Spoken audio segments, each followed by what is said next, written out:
How's it going, guys? It's Brad. So yeah, the Monday Night Raw review from last night. Of course, this is the go-home Raw, the final Raw before Money in the Bank this Sunday. And yes, I am doing a pay-per-view predictions video for it and a review, and I will be doing reactions to it. So yeah, you got those 3 videos coming out for Money in the Bank to look forward to. Of course, though, let's not continue running my mouth.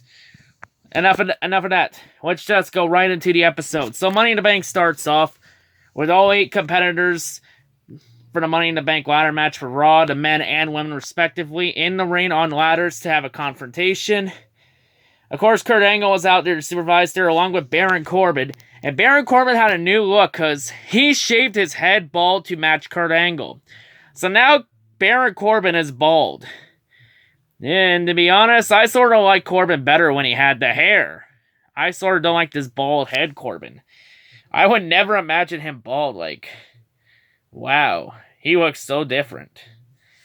But anyway, the confrontation would lead to 2 fatal 4-way matches being created, as the men's one would consist of all 4 Raw competitors in the men's Money in the Bank ladder match to be later in the night, and the women's one would be immediately. So to the women's fatal 4-way match consisting of Alexa Bliss, Sasha Banks, Ember Moon, and Natalya. So yeah, to the match itself, some highlights of the match. Sasha's crossbodies from the top, they were actually pretty good. I'll give credit where it's due. As much as I don't like Sasha, I'll give credit where it's due.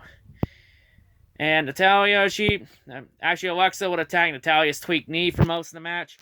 But in the end, Natalya would lock in a sharpshooter on Alexa Bliss for the submission victory. And of course, through all that, Baron Corbin spoke on behalf of Stephanie McMahon, saying that Stephanie expects both contracts, the men's and women's, to come to Raw at the end of the night. Well, Stephanie always says she expects Raw to win no matter what. Every time there's like a big brand split thing coming up.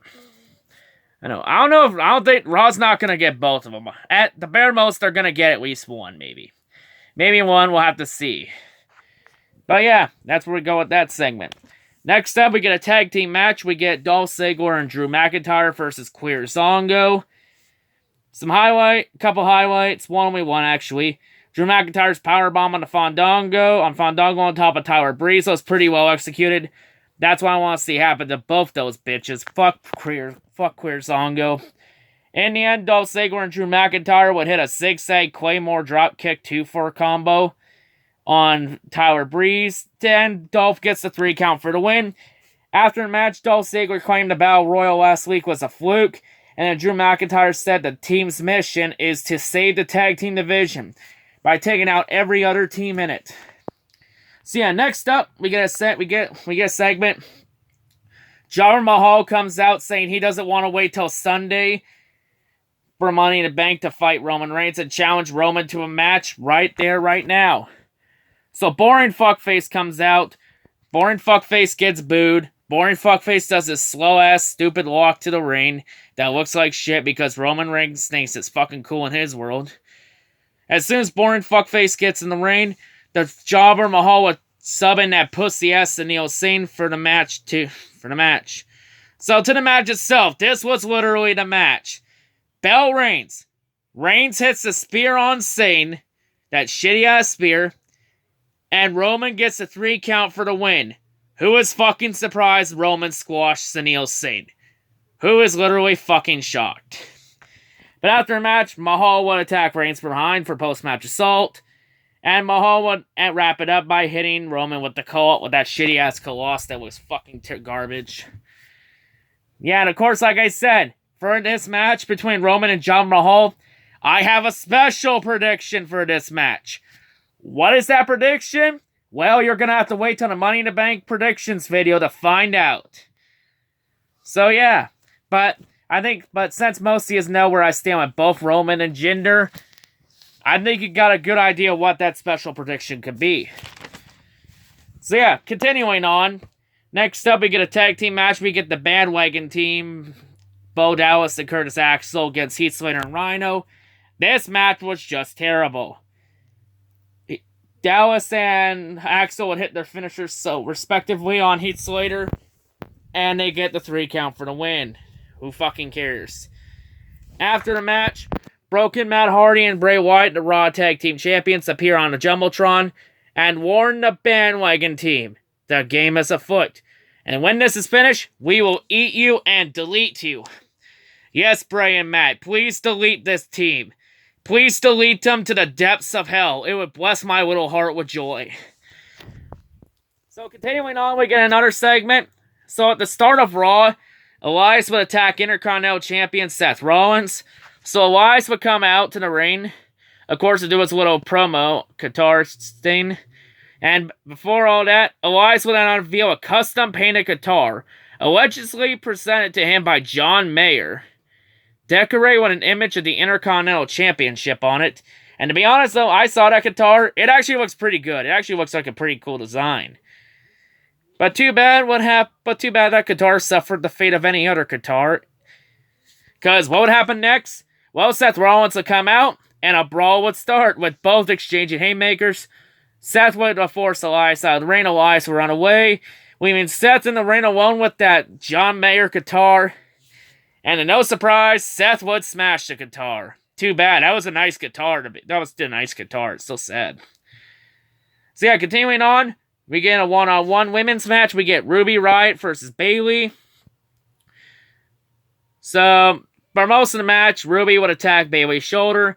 Match ending, with Morgan and Sarah Logan of the Riott Squad would distract Bayley.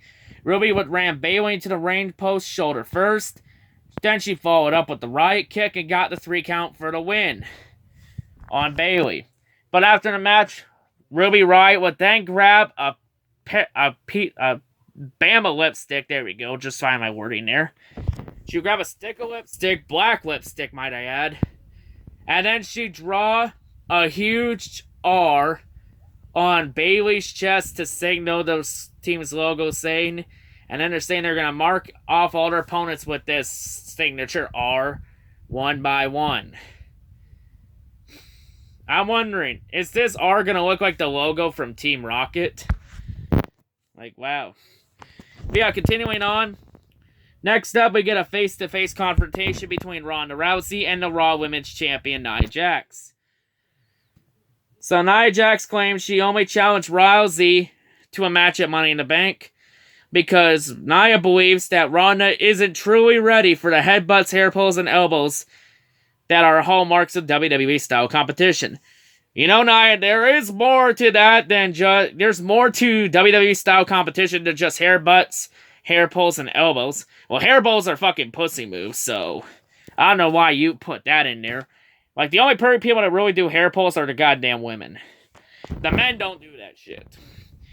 But then Nia says she believed victory was a foregone conclusion, announced her goal was to take Rousey's reputation at Money in the Bank.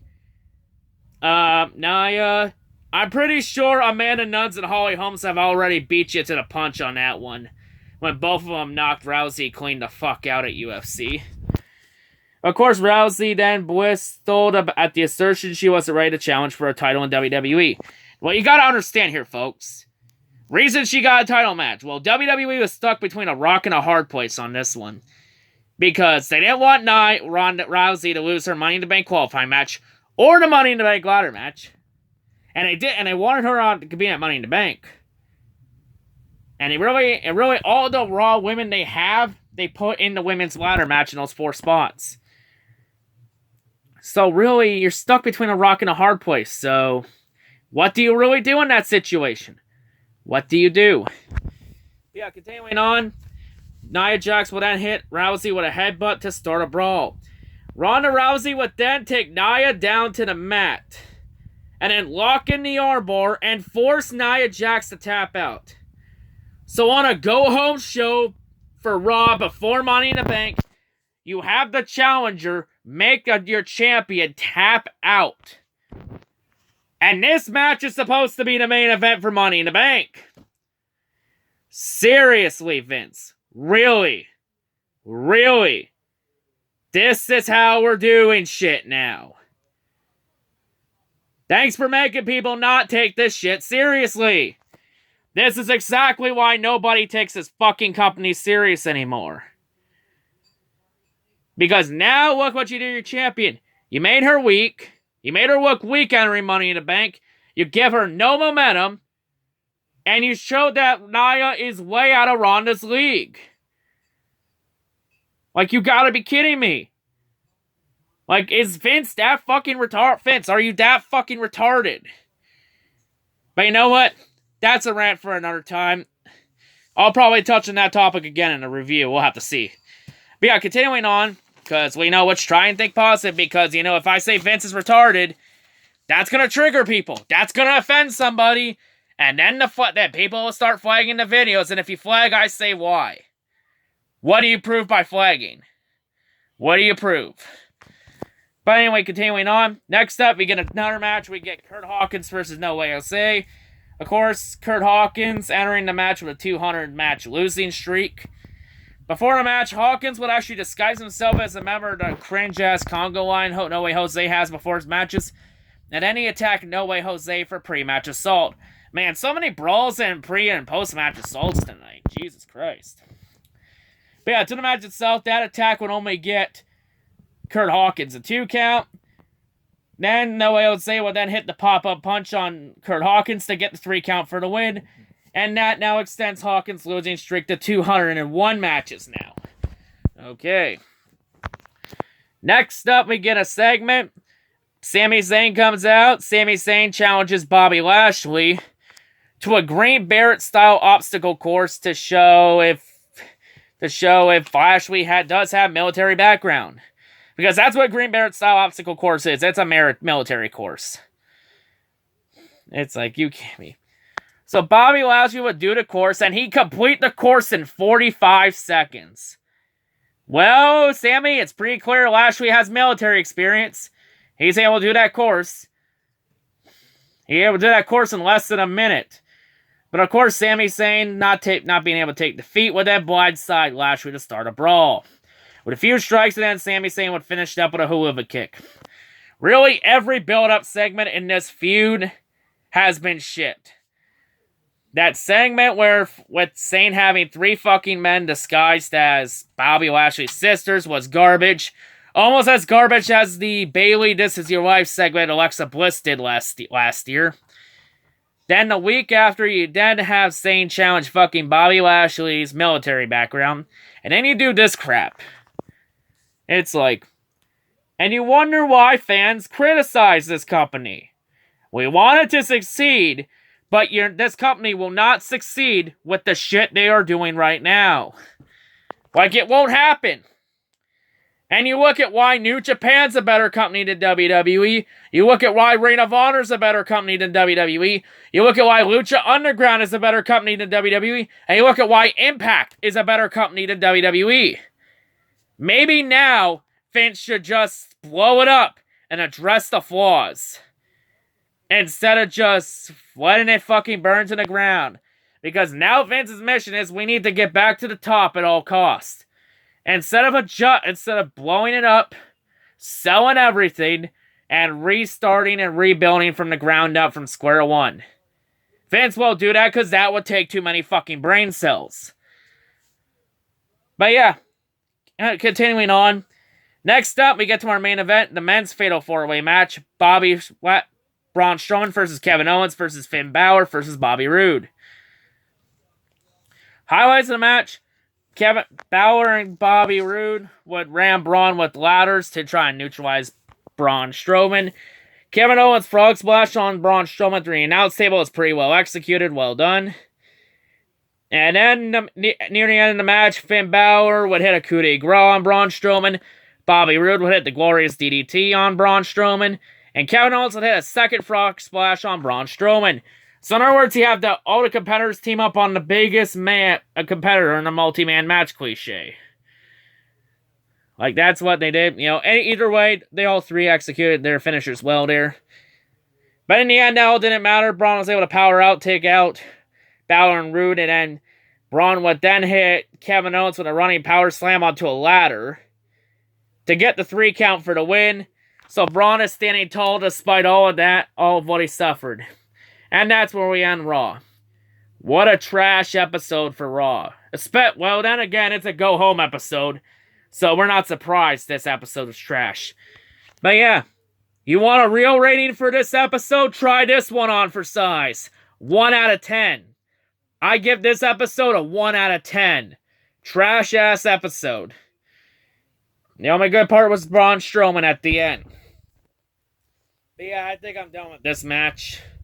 I think I'm done with this Raw episode. Of course, Money in the Bank this Sunday. I got pay-per-view predictions, I got reactions, and I got a review for it coming up this weekend. So you got those to look forward to. But yeah, that's all I gotta say. Hope everyone has a great day, and yeah, peace out.